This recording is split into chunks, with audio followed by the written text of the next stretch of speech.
अर्चना पुत्र आप सभी को अपने YouTube चैनल मुंडा मैथ्स पर स्वागत करता हूं। चलिएगा, एक प्रॉफिट एंड लॉस का बहुत ही सुंदर सा एक टाइप होता है बिक्री कर।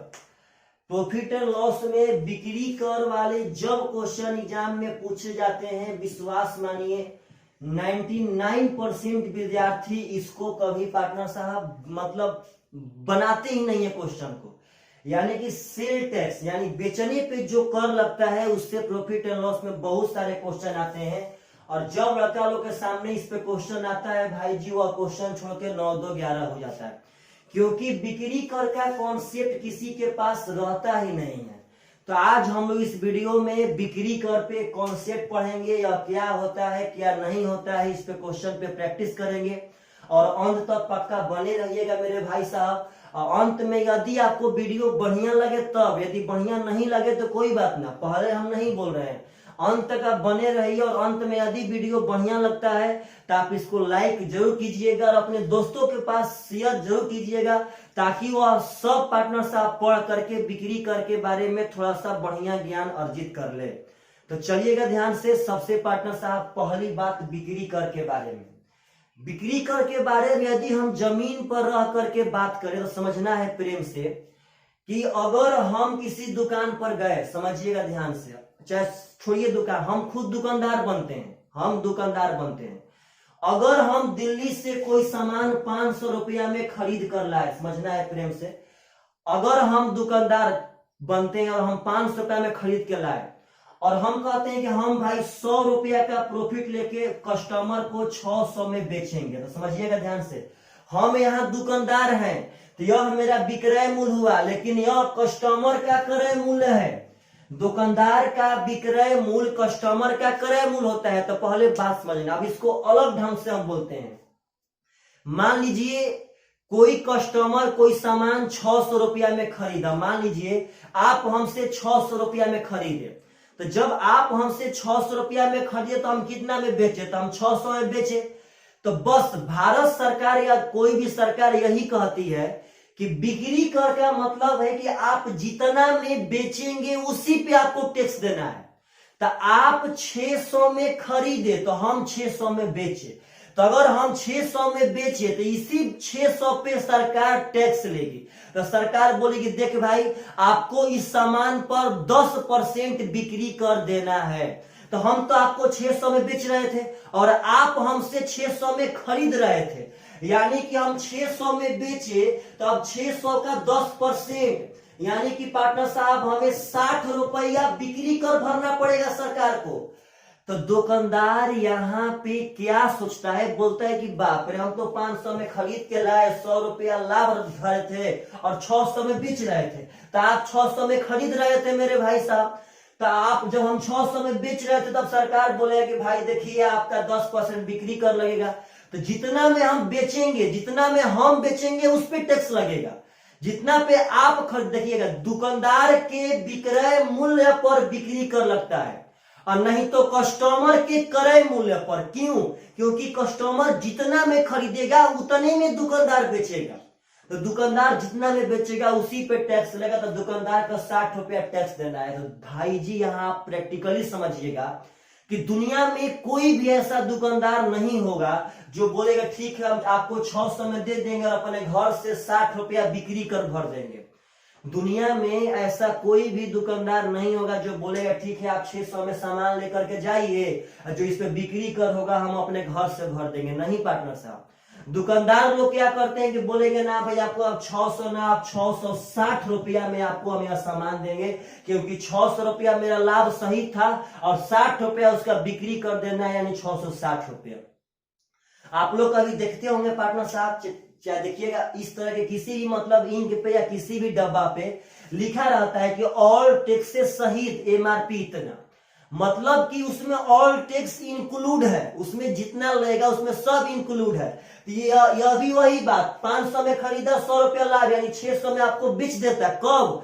जब सरकार वहां बिक्री कर नहीं लगाती तब। अगर बिक्री कर लगा दी भाई साहब, यानी 60 रुपया, अगर मान लीजिए 10% बिक्री कर जितना परसेंट लगाए लगा दी, तो वह बोले ठीक है अब आपको अब जितना में हम बेच रहे थे उतना पे ही भाई साहब आपको और 60 रुपया बढ़ा करके देना पड़ेगा। तो मेरा बात समझिएगा, दुकानदार के विक्रय मूल्य, दुकानदार के विक्रय मूल्य पर बिक्री कर लगता है, दुकानदार का विक्रय मूल्य, लेकिन कस्टमर का क्रय मूल्य, इस बात को मत भूलिएगा, कस्टमर का क्रय मूल्य। पार्टनर साहब आप जितना में खरीदेंगे उसी पे बिक्री कर लगेगा, और बिक्री कर हमेशा हमेशा कस्टमर को ही भरना पड़ता है। इस बात को दिमाग में एकदम थीम बना के रखिएगा कि बिक्री कर हमेशा हमेशा कस्टमर को ही भरना पड़ता है। देखिएगा, कर सुनते ही लड़का लोग के दिमाग में एक बात आ जाता है कि वो हो कर तो अब सरकार को देना है तो आपका पूंजी घटेगा, लेकिन आप प्रैक्टिकली समझिए कि कर यहाँ जो बिक्री कर है, या बिक्री कर देने से आपका क्रय मूल्य कभी कम नहीं होगा, बढ़ जाएगा, क्योंकि जो सरकार बिक्री कर मांगेगी तो आपको तब और बढ़ा के न दाम देना है। यह हमेशा हमेशा समझिए कि कस्टमर के क्रय मूल्य पर और नहीं तो दुकानदार के विक्रय मूल्य पर। यह आप पे डिपेंड करता है कि आप क्वेश्चन को कैसे पढ़ेंगे। अक्सर कस्टमर पे देता है क्वेश्चन, लेकिन कभी दुकान, देखिए हम ऐसे यहाँ कह सकते थे कि डायरेक्ट क्रय मूल्य पर बिक्री कर लगता है, लेकिन आप कॉन्सेप्ट समझिए, क्रय मूल्य पर बिक्री कर लगता है, लेकिन किसका? तो कस्टमर का, कस्टमर का ही क्रय मूल्य, दुकानदार का विक्रय मूल्य, दोनों बात बराबर, लेकिन लैंग्वेज अलग अलग है। कस्टमर का क्रय मूल्य दुकानदार का बिक्री मूल्य होगा। तो अगर क्वेश्चन में कभी दुकानदार के बारे में बात कर दिया और क्रय मूल्य के जगह पर विक्रय मूल्य लिख दिया, तब आपका दिमाग उस समय धोखा खा जाएगा, ओ हो सर तो बताए थे क्रय मूल्य पे लगता है, लेकिन यहाँ विक्रय मूल्य पर भी लागू होने लगेगा। लेकिन जब आप वहां ध्यान से नजर डालेंगे, ध्यान से, तो आपको पता चलेगा कि वह क्वेश्चन दुकानदार के बारे में बोल रहा है, तब आपका दिमाग में वहां हिट कर जाएगी, ना ना सर एक और बात बताए थे कि कस्टमर का क्रय मूल्य पर और दुकानदार के विक्रय मूल्य पर बिक्री कर लगता है। ऐसा करते हैं आप सब आदमी को बिक्री का समझ में आ गया होगा। तो दुकानदार के क्रय मूल्य पर और कस्टमर के विक्रय मूल्य पर बिक्री कर लगता है, तो समझिएगा प्रेम से। पार्टनर साहब, जितना कस्टमर का क्रय मूल्य होगा, जितना कस्टमर का क्रय मूल्य होगा, यदि बिक्री कर का होल वैल्यू, समझना है प्रेम से, हम लोग यह सब बहुत पढ़ चुके हैं।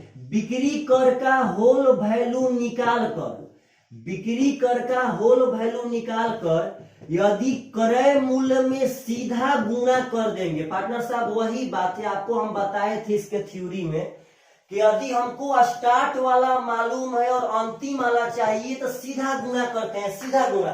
तो हमको क्रय मूल्य मालूम है, हमको मान लीजिए 10% बिक्री कर देना है, तो हमको अब इसके बाद न बिक्री कर भरना है जी। हमें तो मालूम था कि 600 में सामान मिल जाएगा, लेकिन जब ही मालूम चला कि ना आपको 10% बिक्री कर भरना है, तो हम 600 के बाद न पुनः अब 10% बढ़ा के भरेंगे। तो डायरेक्ट यहाँ 10% का पहले कहेंगे कि यह 1/10 होगा। अब बिक्री कर हमेशा हमेशा वृद्धि होता है, बिक्री कर मतलब कभी कमी होता ही नहीं है, बिक्री कर हमेशा वृद्धि होता है। तो यहाँ होल वैल्यू वृद्धि का लगाएंगे 11/10, यहाँ गुणा कर देंगे 11/10, आपका बिक्री कर सहित यह हो जाएगा।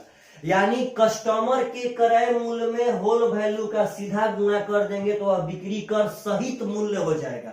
यदि दुकानदार के विक्रय मूल्य में, क्योंकि दुकानदार का विक्रय मूल्य कस्टमर के क्रय मूल्य होता है, दुकानदार के विक्रय मूल्य में यदि होल वैल्यू का सीधा गुणा कर देंगे भाई, तो वह मूल्य डायरेक्ट बिक्री कर सहित हो जाएगा।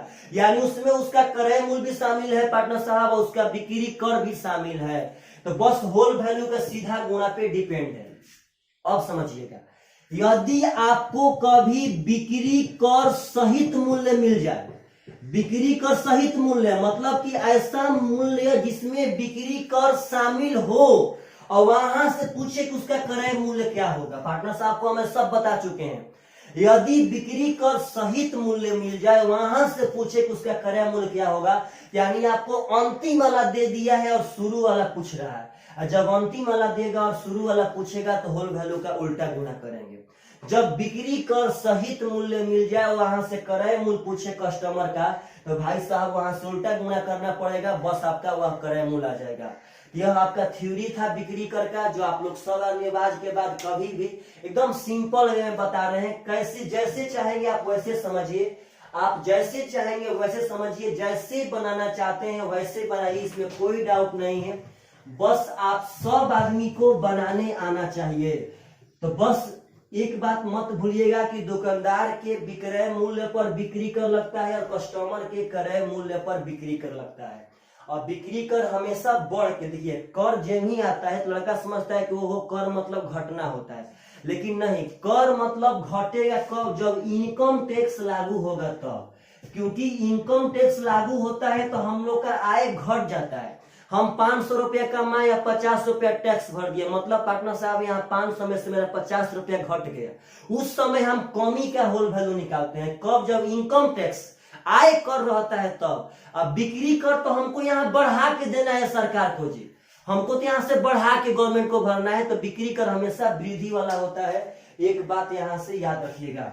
चलिए तो सबसे पहला क्वेश्चन बिक्री करके आराम से समझिएगा। कह रहा है दीपिका ने 2,10,000 रुपया के अंकित मूल्य पर एक कार 5% छूट पर खरीदी। समझिएगा प्रेम से, अंकित मूल्य था उसका 2,10,000, इसको 5% के डिस्काउंट पे दीपिका खरीदती है। अब कहता है कि यदि प्रभावित बिक्री कर 10% हो तो उसके द्वारा भुगतान की गई राशि क्या होगा। तो सबसे पहले आराम से, अंकित मूल्य इतना था, इसको 5% के डिस्काउंट पर खरीदी, मतलब 5% के छूट पर खरीदी। आप जैसे चाहेंगे वैसे बना सकते हैं। तो सबसे पहले देखिएगा कितना में खरीदी, हम यह पता करना चाहते हैं। तो 2,10,000 समझना है प्रेम से, 5% का मान होता है 1/20 और छूट का होल वैल्यू हो जाएगा 19/20। छूट मतलब है कि मेरा 20 रुपया का सामान था, उस पर अगर 1 रुपया का छूट देंगे तो मेरा 19 रुपया का होगा। यानी मेरा 2,10,000 का सामान अब इतना रुपया पे हमको मिलता, वो अब इतना में खरीदी, तो यह 0 से 0 खत्म हो जाएगा, 2 से कट जाएगा 105 बार में, और डबल 0 ज्यों का त्यों। यानी यहाँ से 19 5 हो जाएगा 95 और 19 से कम 19। तो पहले बात समझिएगा, दीपिका 1,99,500 में खरीदी, यानी उसका क्रय मूल्य, दीपिका कस्टमर है उतना में खरीदी। अब करें तो उसको 10% बिक्री कर देना है, तो उसका उस पे 10% बिक्री कर लगल है पार्टनर साहब, तो उसका बताइए कितना रुपया भुगतान करना पड़ेगा। तो भाई जी हम इतना में तो कब मिल जाता, जब उस पे बिक्री कर नहीं लगता। तो बिक्री कर हमेशा कस्टमर को ही पे करना रहता है, कस्टमर को ही भुगतान करना रहता है। तब डायरेक्ट यहाँ से कितना भुगतान करना है हम बता सकते हैं, 1,99,500। अब 10% बिक्री करे भाई साहब, यहाँ दिया 10% का मतलब है 1/10। अब बिक्री कर हमेशा बढ़ा के होता है तो 11/10। बस आपका आंसर आ गया भाई जी।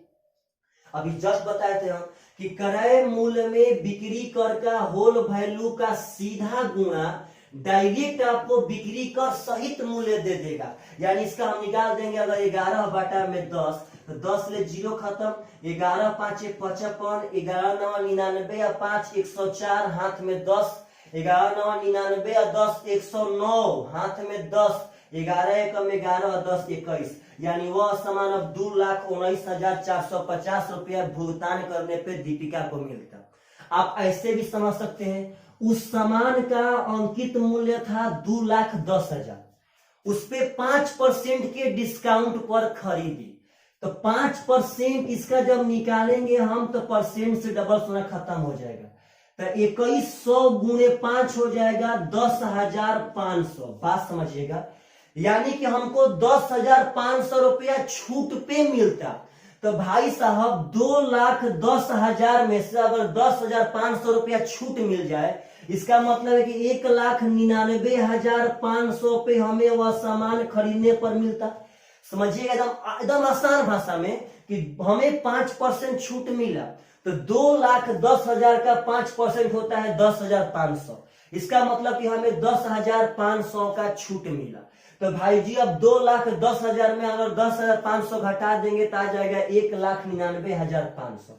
इतना में हम खरीदते, लेकिन हमें पता चला कि हमें 10% बिक्री कर भी भरना है, तो बिक्री कर हमेशा कस्टमर पे करता है। तो जितना में हम खरीदे यानी उतने में दुकानदार बेचा होगा, और दुकानदार जितना में बेचा होगा उसी पे तो सरकार टैक्स लेगी।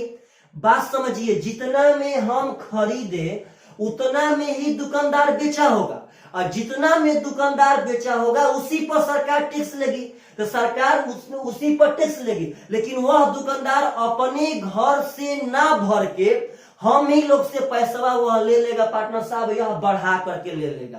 तब ऐसे भी कर सकते हैं भाई, इसका 10% यहां से हो जाएगा 19,950। इसका मतलब हमको 19,950 पार्टनर साहब वहां भरना है बिक्री कर। तो हम 1,99,500 में भाई साहब खरीदे थे, अब पता चला कि ना इतना में हमको 10% पार्टनर साहब की बिक्री कर भरना है, तो हमको 19,950 रुपया और भरना होगा। 05, 9, 5, 14, 9, 9, 18, 19, 9, 1, 10, 1, 11 यानी 21, 2,19,450 रुपया करेक्ट आंसर। यहाँ बस एक बार और बोल रहे हैं, समझिएगा। दीपिका 1,99,500 में खरीदी, तो उतना में ही दुकानदार बेचा, और जितना में दुकानदार बेचा उसी पे भारत सरकार उससे टैक्स लेगी। तो वह दुकानदार अपने घर से ना भर करके आपसे वह टैक्स ले लेगा, तो वह इतना बढ़ा करके आपसे 2,19,450 रुपए ले लेगा। यही आपका करेक्ट आंसर है। तो आशा करते हैं आप सब आदमी को बिक्री का एकदम बढ़िया से समझ में आ रहा होगा। यदि मेरे भाइयों और आप सभी बहनों को यदि बिक्री कर बढ़िया से समझ में आ रहा है, तो प्लीज कमेंट करना अंत में मत भूलिएगा कि ना सर आज के बाद अब बिक्री कर से कभी भी क्वेश्चन पूछेगा तो हम लोग बना देंगे। चलिएगा ध्यान से, अगला क्वेश्चन तो समझना है प्रेम से, एकदम बहुत बढ़िया बढ़िया क्वेश्चन आता है बिक्री कर से। अब विश्वास मानिए जब आता है ना तब विद्यार्थी लोग से नहीं बन पाता है। कहता है कि एक कलम का अंकित मूल्य 60 रुपया है, किंतु दुकानदार उस पर 20% और 30% का 2 उत्तरोत्तर छूट देता है। बात समझना है, अंकित मूल्य 60 रुपया है, लेकिन दुकानदार उस पर 20% और 30% का 2 छूट देता है। तो आप बताइएगा सब आदमी। तो मेरे भाई साहब मान लेते हैं हम खरीदने गए हैं, तो मेरा क्रय मूल्य तो 60 रुपया का सामान था, लेकिन इस पर 2 छूट मिला है, 20% 30%। तो 20% का मान होता है 1/5 और छूट हो जाएगा 4/5, और 30% का मान होता है 3/10, तो घटा देंगे तो छूट हो जाएगा 7/10। उत्तरोत्तर छूट ऐसे ही निकालते हैं, और नहीं तो एक ही बार में निकाल लेंगे। अब समझिएगा, इसका मतलब कि हम इतना में जाकर के वहां खरीदे। अब कहता है कि बिक्री मूल्य पर 5% बिक्री कर लगता है, तो बताइए कि वह कलम कितने मूल्य पर क्रेता को उपलब्ध है। एक बार पुनः और आपको रिन्यूअल करते हैं। यह क्वेश्चन दरअसल दुकानदार के बारे में है। दुकानदार से कहता है कि दुकानदार 60 रुपया अंकित किया और 20% और 30% का उत्तरोत्तर छूट दिया। यह दुकानदार के बारे में था। बोलिए तो 20% और 30% छूट दे करके दुकानदार खरीदेगा कि बेचेगा? तो दुकानदार बेचेगा। इसका मतलब दुकानदार इतना में खरीदा नहीं, बेचा। यह दुकानदार के बारे में था, तो दुकानदार इतना में बेचा। और आगे कह रहा है कि निवल बिक्री मूल्य पर 5% बिक्री कर लगता है। इसका मतलब दुकानदार जितना में बेचेगा उस पे उसको 5% बिक्री करता। आपको बताए थे हम कि दुकानदार के विक्रय मूल्य पर बिक्री कर, नहीं तो कस्टमर के क्रय मूल्य पर। क्यों? क्योंकि कस्टमर जितना में खरीदेगा उतने में दुकानदार बेचेगा। तो भाई दुकानदार इतना में बेचना चाहता था, लेकिन सरकार बोले कि ना भाई आपको उस पर बिक्री कर देना है, तो वह इसी पे अब बिक्री कर देगा। तो भाई जी हम बताए हैं कि आपको उसमें होल वैल्यू का सीधा गुणा, आपका बिक्री कर है 5%, यह 1/20 होगा। इसका होल वैल्यू 21/20। बिक्री कर मतलब हमेशा वृद्धि का होल वैल्यू, तो इतना उसका विक्रय मूल्य है। अब विक्रय मूल्य में होल वैल्यू का सीधा गुणा, तभी आपका बिक्री कर सहित मूल्य आ जाएगा। यदि विक्रय मूल्य में बिक्री करके होल वैल्यू का सीधा गुणा करेंगे तो डायरेक्ट बिक्री कर सहित मूल्य आ जाएगा। तो भाई जी यहाँ 21/20 कर देते हैं। अब आप देख लीजिए आपका कहां से देखिएगा, 0 से 0 खत्म। अब देखिए यहाँ डायरेक्ट हम गुणा करते हैं, क्योंकि यह 20×5 100 से भाग देने में आसान रहेगा। देखिएगा ध्यान से। तो पार्टनर साहब कह सकते हैं हम लोग यहाँ से 6×4 = 24, देखिए 6×4 = 24, 24 एकम 24 का 4 हाथ में 2, 24 दूनी का 48, 2 50 और गुणे 7, यानी फाइनली आएगा 7 का 28, 7 5 35, बाटा में 20 5 100। पहले बात समझिएगा ध्यान से, हम किए 6 का 24 में 21 ले तो 504 आ गया, गुणे 7 इतना आ गया, 100 से भागा देंगे तो 35.28 रुपया इज द करेक्ट आंसर। तो यह डाटा थोड़ा सा पार्टनर था। तो पहले बात समझिएगा, दुकानदार के विक्रय मूल्य में होल वैल्यू का सीधा आपका बिक्री मूल्य सहित आ जाएगा, और यही कस्टमर के क्रय मूल्य में होल वैल्यू का सीधा बिक्री मूल्य सहित। मतलब देखिएगा, यही बात तो यह दुकानदार का विक्रय मूल्य यह वाला, लेकिन यही कस्टमर का क्रय मूल्य भी है। तो क्वेश्चन पूछा है कि वह क्रेता के लिए किस मूल्य पर उपलब्ध है, तो मतलब वह सामान क्रेता के लिए इसी मूल्य पर उपलब्ध है, यानी क्रेता चाहेगा इस मूल्य पर वह सामान खरीद सकता है। दरअसल यह दुकानदार का विक्रय मूल्य था, लेकिन वह कस्टमर का क्रय मूल्य भी था। तो यदि आराम से बोले हम, तो दुकानदार 60 रुपया मूल्य अंकित किया था, वह 2 डिस्काउंट 20% और 30% का दे रहा था, तो वह दोनों डिस्काउंट देने के बाद उसको इतना में बेचना चाहिए था। लेकिन जब ही उससे मालूम चला कि ना हमें 5% बिक्री कर भी भरना है, तो वह इतना का अब और 5% यानी पार्टनर साहब बढ़ा करके दाम ले लेगा, यानी 35.28 रुपया लेगा, यानी वह सामान किसी भी खरीदने वाला व्यक्ति के लिए 35.28 रुपया पर उपलब्ध है। यही बिक्री कर है। जिस बंदा को यह बिक्री कर समझ में आ गया, वह कभी भी यह बिक्री कर बना करके दिखा देगा। जिसको समझ में नहीं आएगा, वह बिक्री कर हमेशा पार्टनर साहब फ्लॉप होगा। तो आशा करते हैं आप सभी आदमी को यह बिक्री कर एकदम समझ में आ रहा होगा। एकदम मतलब देखिएगा, जमीन पे रह के समझिए, जितना में हम खरीदेंगे, अगर हम कस्टमर बन के हम खरीदेंगे, तो जितना में हम खरीदेंगे उसी पर बिक्री कर लगेगा और हमको उतना पैसा बढ़ा के देना होगा। सब कुछ आप भूल जाइएगा। तो जितना में हम खरीदे हैं, अगर मेरा 5% बिक्री का है, तो जितना में हम खरीदे हैं उतना का 5% निकाल लीजिएगा और वह पैसा उसमें ऐड करके दे दीजिएगा। यदि हम दुकानदार हैं, तो जितना में हम बेचेंगे उसी पर मेरा बिक्री कर लगेगा और उतना परसेंट निकाल कर उसमें ऐड कर देंगे, तब कस्टमर को बेचेंगे। तो यह बात ख्याल रखना है कि वह पैसा बिक्री कर सहित नहीं ना है। तो हमेशा आपका क्वेश्चन हमेशा बनेगा। अब जैसे क्वेश्चन नंबर 3 आपका थोड़ा सा पार्टनर साहब देख लेते हैं, लाइट कटने के बाद दिखाई दे रहा है कि दिखाई नहीं दे रहा है। चलिएगा, आप सब आदमी को दिखाई दे रहा है, आप लोग इतना में देख सकते हैं पार्टनर साहब। अब कोई उपाय है नहीं और हम यहाँ रुक भी नहीं सकते हैं, रीजन है। क्वेश्चन कह रहा है कि एक दुकानदार एक वस्तु के अंकित मूल्य पर 10% की छूट देता है। बहुत सुंदर क्वेश्चन है। सबसे पहले उसका अंकित मूल्य समझिएगा ध्यान से, दुकानदार के बारे में क्वेश्चन बोल रहा है। अंकित मूल्य पर 10% छूट देता है। छूट 10% छूट देके दुकानदार क्या करेगा? बेचेगा। अगर कस्टमर के बारे में रहता तब ना भाई साहब कस्टमर खरीदता।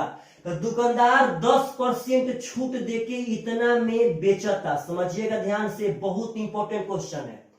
अब उसके बाद कह रहा है लेकिन छूट दिए गए मूल्य पर 8% का बिक्री कर वसूल करता है। यानी कि छूट देने के बाद जिस दाम पर बेचता उस पे 8% बिक्री कर वसूल करता है। यानी कि अब इसी मूल्य पर उसको 8% बिक्री कर वह कस्टमर लोग से वसूल करता, क्योंकि उस दुकानदार से पार्टनर साहब सरकार बिक्री कर लेती होगी। पहले बात समझिए, अंकित मूल्य था, कोई निश्चित अंकित मूल्य था। वह बोला कि आपको हम 10% छूट पे यह सामान बेच देंगे। अब आए कहता है कि ना भाई, जितना पे हम बेचेंगे उस पे हमें 8% बिक्री कर चाहिए। तो वह इतना पर बेचता भाई, तो यहां से उसको बिक्री कर पार्टनर साहब 8% और देना पड़ता। अब आगे पढ़िए, कहता है आपसे कि यदि ग्राहक बिक्री कर सहित मूल्य के रूप में 3402 रुपया देता है, गलती मत कीजिएगा।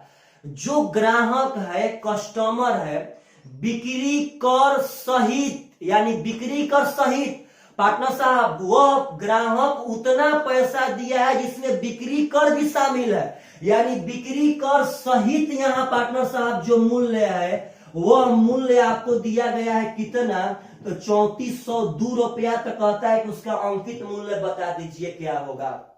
एकदम आराम से दुकानदार अंकित मूल्य लिखा, उस पर 10% डिस्काउंट देके इतना में बेचना चाहता था, लेकिन जब ही उसे पता चला कि 8% अभी बिक्री कर भरना है, तो वह कस्टमर पे ही 8% और ऐड कर दिया। यानी यहाँ जो मूल्य आएगा वह बिक्री कर सहित मूल्य आएगा, और बिक्री कर सहित मूल्य दिया गया 3402। तक कहता है अंकित मूल्य क्या होगा। तो मेरे भाई साहब यह बात तो हम बताते बताते थक गए हैं कि यदि हमको अंतिम वाला मालूम रहे और शुरू वाला चाहिए तो होल वैल्यू का उल्टा गुना करते हैं। यदि हमें अंतिम वाला मालूम रहे और शुरू वाला चाहिए तो होल वैल्यू का उल्टा गुना। चलेगा ध्यान से। 8% बिक्री कर, तो 8% बिक्री कर का मतलब है 8% होता है 2/25। दरअसल 4% 1/25, तो 4 दूनी के 8, तो 8% 2/25। अब बिक्री कर मतलब वृद्धि होता है जी, तो 25 2 हो जाएगा 27/25। तो आप समझिएगा, अगर 3402 में इसका उल्टा गुना करेंगे, यानी 25/27 करेंगे उल्टा गुणा, तो उस दुकानदार का वह विक्रय मूल्य आ जाएगा जिस विक्रय मूल्य पर बिक्री कर नहीं लगता। यानी यह यहां पहुंच गए हैं। अब यहां से फिर यहां 10% छूट है, तो 10% 1/10 होता है, छूट बोलेगा तो 9/10 हो जाएगा। इसका भी अब उल्टा गुना कर देंगे 10/9। आप यहाँ दिखेगा ध्यान से, अगर 9 से कटाते हैं तो 9 या 27 बचेगा आपका 7 70, 9 7 63, 9 8 72, 27 एकम पार्टनर साथ 14 बार में कट जाएगा। तो देखिएगा ध्यान से, 0 25 चौके 100 का 0, 10 25 का 25 10 35, यानी फाइनली उसका अंकित मूल्य 3500 रुपया था। बस पार्टनर साहब अब इसी क्वेश्चन में पूछता है कि उस दुकानदार का वह विक्रय मूल्य बताइए जिसे बिक्री कर शामिल नहीं है। तो क्या करते भाई, यहां से बस एक हाली इसका उल्टा गुना करते तो वह विक्रय मूल्य आ जाता जिसमें बिक्री कर शामिल नहीं है। तो ऐसा क्वेश्चन पूछे तो आपको बहुत आसान तरीका से हम बताए हैं, और यह क्वेश्चन आप लोगों से कभी भी आगे आए तो बनना चाहिए। तो बिक्री कर एक बहुत ही बड़ा मुद्दा है, तो समझिएगा ध्यान से। अब तो आप लोग को शायद समझ में आ रहा होगा, कस्टमर जितना में खरीदेगा दुकानदार उतना में ही बेचेगा। यदि क्वेश्चन कस्टमर पे डिपेंड है तो कस्टमर के क्रय मूल्य पर बिक्री कर लगेगा, यदि क्वेश्चन दुकानदार पर डिपेंड है तो दुकानदार के विक्रय मूल्य पर बिक्री कर लगेगा। चलिएगा ध्यान से। तो अब सबसे लास्ट क्वेश्चन, लास्ट नहीं है अभी और क्वेश्चन है इसमें। चलिएगा ध्यान से। क्वेश्चन कहता है कि रवि ने 21,000 रुपया अंकित मूल्य की वस्तु 5% छूट पर खरीदी। अब वस्तु का बिक्री कर की दर 10% हो तो वस्तु को खरीदने के लिए रवि ने कितनी राशि का भुगतान किया। बहुत आसान है। 21,000 अंकित मूल्य था वस्तु का, अब कहता है कि वह 5% छूट पे खरीदा। डायरेक्ट समझिएगा, 5% छूट मतलब 1/20, इसका हो जाएगा 19/20। इसका मतलब कि 21,000 का सामान वह 19/20 इतना में खरीदा, इतना में वह खरीदता। लेकिन मेरे भाई साहब देखिए, यहाँ गुणा मत कीजिए, बेकार का में गुणा करना, इतना में खरीदता। लेकिन कहता है कि वहां पे 10% बिक्री कर ही भरना है, यानी वह जितना में खरीदता उस पे 10% बिक्री कर। तो बिक्री कर हमेशा बढ़ के होगा, हमेशा बढ़ के। तो भाई साहब 10% बिक्री कर 10% होता है 11/10, यहाँ भी 11/10 कर देंगे। यहाँ दिखेगा ध्यान से, अंकित मूल्य देखिए एकदम आराम से। सबसे पहले अंकित मूल्य से वह खरीदा, कितना छूट पे खरीदा, तो 5% डिस्काउंट पे खरीदा, और जितना में खरीदा वहां से 10% बिक्री कर भरा। तो यह जो मूल्य है वह बिक्री कर सहित है। तो आपको यहाँ पे अंकित मूल्य ही ना 21,000 रुपया दिया गया है भाई साहब, और कहता है कि वह कितना वहां भुगतान करेगा वह बता दीजिए। तो वह बिक्री कर सहित ना भुगतान करेगा, तो हमें शुरू वाला दिया गया है, अंतिम वाला पूछा गया, तो होल वैल्यू का सीधा गुना करते जाएंगे। तो यहाँ 5% छूट तो होता है 19/20, यहाँ 19/20 का सीधा करेंगे। 10% बिक्री कर तो होगा 11/10, उसका सीधा करेंगे। शुरू वाला देगा, अंतिम वाला पूछेगा पार्टनर, तो सीधा। और जब अंतिम वाला देगा और शुरू वाला पूछेगा तो उल्टा करेंगे। तो आप यहाँ समझिएगा ध्यान से, 0 0 से 0 0 कट जाएगा और 2 से हो जाएगा 105। आप लोग गुना कर सकते हैं। पहले 19 से करते हैं। 19 पांचे 95 और 19 एकम 19। अब 1995 में 11 से करते हैं। 11 पांचे 55 का 5, 11 नवा 99 और 5 104 का 4 हाथ में 10, 11 नवा 99 और 10 109 का 9 हाथ में 10, 11 एकम 11 10 21, यानी वह भुगतान करेगा 21,945 रुपया इज द करेक्ट आंसर। तो पार्टनर साहब अगर बिक्री कर से क्वेश्चन पूछे तो आप सब आदमी से पक्का पक्का एकदम बन करके आना चाहिए। चलिएगा ध्यान से एक और क्वेश्चन उठा लेते हैं बिक्री कर का, जो बहुत ही सुंदर क्वेश्चन है और यह सब क्वेश्चन सीजीएल पीटी और मेन का ही पूछे गए हैं पार्टनर साहब पिछला 5-6 साल में। और आशा करते हैं कि अगर अब बिक्री कर का भी आप लोगों से पूछा जाएगा तो आप सब आदमी एकदम बिक्री कर को ध्वस्त कर ही देंगे, इसमें कोई शक नहीं होगा। चलिए ध्यान से अगला क्वेश्चन तो कहता है कि एक दुकानदार एक वस्तु की कीमत 500 रुपया अंकित करता है। समझिएगा ध्यान से, सबसे पहले अंकित मूल्य कितना अंकित किया, तो 500 रुपया अंकित किया। बहुत बहुत जबरदस्त क्वेश्चन है भाई, लेकिन देखिए कितना आसान से आपको हम बना के दिखाएंगे। अब आगे कहता है कि उस पर वह एक खरीदार को कुछ छूट भी देता है। समझिएगा ध्यान से, वह खरीदार को कुछ छूट देके बेचता। भाई साहब वह छूट तो हमें मालूम नहीं है, कुछ छूट देता है, कुछ, यानी वह खरीदार को कुछ छूट देके बेचता दुकानदार। सिंपल सी बात है, दुकानदार जितना में बेचता है उतना में खरीदार खरीदता। अब आगे कहता है, समझिएगा, तदनुसार वह खरीदार 500 रुपया देकर 10% बिक्री कर भी अदा कर देता है, तो अतः उस वस्तु की कीमत पर दी गई छूट की दर कितनी है। बहुत सुंदर क्वेश्चन है। सबसे पहले दुकानदार 500 रुपया मूल्य अंकित किया था, आप समझिएगा, तो वह कुछ छूट पर दुकानदार को बेचा था। जब कुछ छूट पर दुकानदार को बेचता तो वह सामान तो 500 से कम पैसा में मिलना चाहिए था। जब छूट पे बेचेंगे तो 500 तो उस पे लिखा ही हुआ है, जब छूट पे बेचेंगे पार्टनर साहब तो 500 से कुछ कम दाम पर मिलना चाहिए। लेकिन क्वेश्चन कहता है कि वह दुकानदार 500 रुपया भरा तो उसमें उसका 10% बिक्री कर भी शामिल है, यानी कि यहाँ पे 10% बिक्री कर लगता है। तो जो वह दुकानदार जो वह कस्टमर 500 रुपया भरा है, वह 500 रुपया वह बिक्री कर सहित मूल्य भरा है। तो बस यही बात इंपॉर्टेंट है, 10% बिक्री कर लगता और वही वह आदमी बिक्री कर सहित 500 रुपया जाकर के वहां भरा था। दरअसल देखिए यह भी यह साफ क्लियर बात है कि 500 पे कुछ छूट मिलता तो वह 500 से कम में मिलना चाहिए था, और वह कस्टमर जाके 500 ही भर दिया। दरअसल रियलिटी में तो 500 से कम में मिलना चाहिए था, लेकिन जाके 500 ही भर दिया। इसका मतलब है भाई कि वह 500 इसलिए भरा कि वह जिस मूल्य पर मिलता है उस पर 10% बिक्री कर वह भरा है। तो कहता है कितना परसेंट छूट दिया, जो यह छूट दिया है इसी के बारे में पूछ रहा है। तो सबसे पहला बात पहले यह निकालते हैं मेरे भाई साहब कि अगर वह बिक्री कर नहीं भरता तब तो उसको कितना मिलता, यानी यह वाला दाम।